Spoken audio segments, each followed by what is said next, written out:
Senator Gallego. Thank you, Mr. Chair. How are you? In a 2019 interview with Bloomberg, you said monetary policy is important not for the decision it makes, but for reasons it gives for the explanations. Mr. Warsh, the Federal Open Market Committees or that the Fed sets U.S. monetary policy through interest rate decisions at those meetings, do you commit to maintaining the current practice of holding a meeting at least once every 8 weeks, yes or no?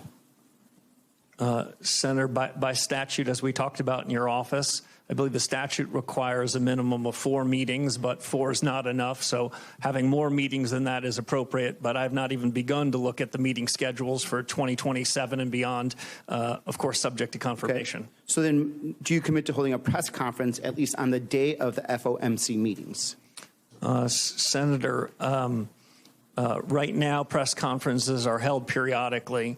If you ask me my true personal opinion, right now Fed chairs and other central bankers around the FOMC, they speak quite frequently. There is no lack of transparency. But I would say this, I think truth-seeking is more important than repetition. And if one has a press conference, one wants to deliver some important news. Perfect. So and to follow up on that, then, would you commit to taking questions at those press conferences? If a press conference were held, I think it would be incumbent to hear what the reporters of the day had in mind. Thank you. I'm glad, our personal meeting regarding this was very enlightening. Earlier today, you said to Senator Kennedy that President Trump never demanded you to cut interest rates in your job interview. Is that your sworn testimony? That is, Senator. Okay. Well, someone here is lying then, because it's either you or President Trump. Because in an interview with the Wall Street Journal of December 12th, President Trump confirmed that he pressed you on your commitment to support interest rates cuts. And I quote, during a 45-minute meeting with Warsh on Wednesday at the White House, the president pressed Warsh on whether he could trust him to support interest rate cuts if he were chosen to lead the central bank. According to people familiar with the meeting, Trump in the general interview confirmed that, repeating, Mr. Chairman, I'd like to enter for the record the Wall Street Journal article, December 12th. Trump says he's leaning towards Warsh or has it to lead the Fed. So, this brings up an issue of credibility at this point. Who's lying here? Is it you or the president? Because the president confirmed that he did ask you to cut interest rates. Senator, there's, of course, a third alternative. You cite a couple of reporters for a leading financial newspaper. I recall reading that story at the time.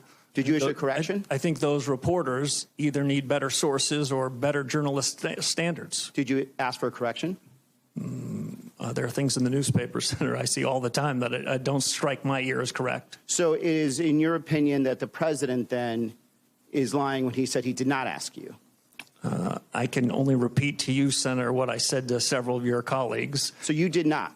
You right now, under sworn testimony, are saying just to right now that the president of the United States in that job interview did not ask you to cut interest rates? The president never asked me to commit to interest rate cuts at any particular meeting over the period of my tenure at the Fed. He didn't ask for it. He didn't demand it. He didn't require it, and nor would I have ever done so.